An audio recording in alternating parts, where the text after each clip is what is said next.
অনুষ্ঠান বা বিয়েবাড়িতে আমরা প্রায়ই কিন্তু এরকম মাছের ঝাল খেয়ে থাকি।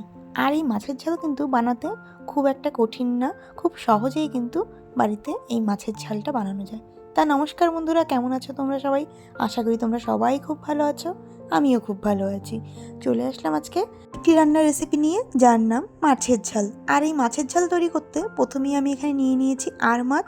আর আর মাছগুলোকে আমি ভালো করে ধুয়ে এখানে আমি প্রথমে সামান্য লবণ আর হাফ চামচের মতন হলুদ দিয়ে মাছটাকে খুব ভালো করে মেখে নেব।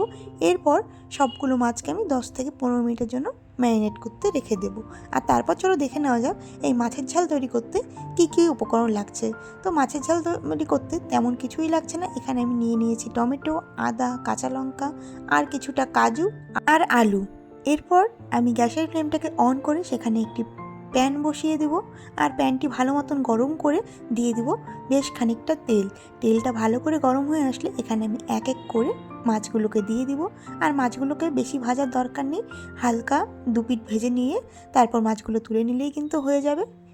কেননা আর মাছ বেশি ভাজলে কিন্তু রাবারের মতন টেস্ট হয়, তাই হালকা করে ভেজে নিলেই বেশি ভালো খেতে হয়। তো এখানে আমি সমস্ত মাছগুলো এক এক করে ভেজে একটি পাত্রের মধ্যে তুলে নিয়েছি। আর এরপর আবারও প্যানের মধ্যে বেশ খানিকটা তেল দিয়ে দেবো। আর তেলটা ভালো করে গরম হয়ে আসলে এখানে আমি প্রথমেই দিয়ে দেবো দুটো শুকনো লঙ্কা আর সামান্য কিছু সাদা জিরে।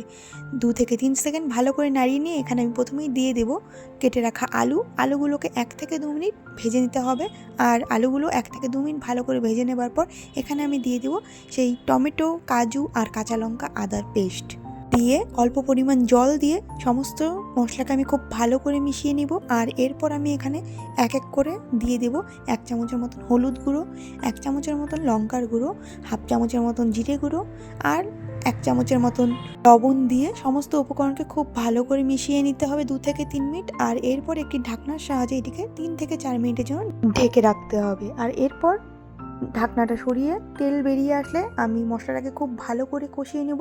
3 থেকে 4 মিনিট ভালো করে কষিয়ে নেওয়ার পর এরপর আমি এখানে অ্যাড করে দেব 1 থেকে 1.5 কাপের মতন জল দিয়ে সমস্ত উপকরণকে খুব ভালো করে মিশিয়ে নিতে হবে। আর এরপর আমি এটিকে ফুটতে রেখে দেব। খুব ভালো করে জাল চলে আসলে এখানে আমি এক এক করে মাছগুলোকে দিয়ে দেব। আর মাছগুলো দিয়ে আবারও সমস্ত উপকরণকে খুব ভালো করে নাড়িয়ে নিতে হবে। আর আবারও 3 থেকে 4 মিনিট এটিকে ফুটতে রেখে দিতে হবে। খুব ভালো করে আবারও জাল চলে আসলে এখানে আমি দিয়ে দেব থেকে 2টোর মতন লঙ্কা দিয়ে দিব। আর এখানে কিন্তু আমার মাছের ঝাল একদম তৈরি। দেখো এটি কত সুন্দর করে তৈরি হয়ে এসেছে। এরপর আমি এটিকে একটি ঢাকনার সাহায্যে ঢেকে রেখে গ্যাসের ফ্লেমটাকে অফ করে দেব। তা এই ছিল আজকে মাছের ঝালের রেসিপি। এটি বানানো কিন্তু ভীষণ সহজ, খুব সহজেই কিন্তু এটি বাড়িতে খুব সুন্দর করে বানানো যায়। তোমরা বাড়িতে একবার হলেও ট্রাই করে দেখো, আশা করি তোমাদের সবার খুব ভালো লাগবে। আর এই আর মাছের ঝাল রেসিপিটি তোমাদের কেমন লাগলো সেটি কিন্তু আমাকে অবশ্যই লাইক আর কমেন্ট করে জানিয়ে দিও। এরকম মাছের ঝাল কিন্তু গরম গরম ভাতের সাথে খেতে ভীষণ ভালো লাগে। তোমরা কারা কারা এরকম মাছের ঝাল খেতে পছন্দ করো তারা কিন্তু আমাকে অবশ্যই কমেন্ট করে জানিও। তবে আমার কিন্তু এই আর মাছের ঝাল ভীষণ ফেভারিট। আর এই আর মাছের কোন রেসিপিটি তোমাদের সবথেকে বেশি প্রিয় সেটি কিন্তু কমেন্ট করে জানাতে ভুলো না। এরকম সহজ সিম্পল রান্নার রেসিপি জানতে হলে অবশ্যই কিন্তু আমার চ্যানেলটিকে সাবস্ক্রাইব করে নিতে হবে। তাহলে ভিডিওটিও আজ এখানেই শেষ করছি। সবাই ভালো থেকো, সুস্থ থেকো। দেখা হবে পরে আবারও আরেকটি নতুন রান্নার রেসিপি নিয়ে। ততক্ষণের জন্য টাটা।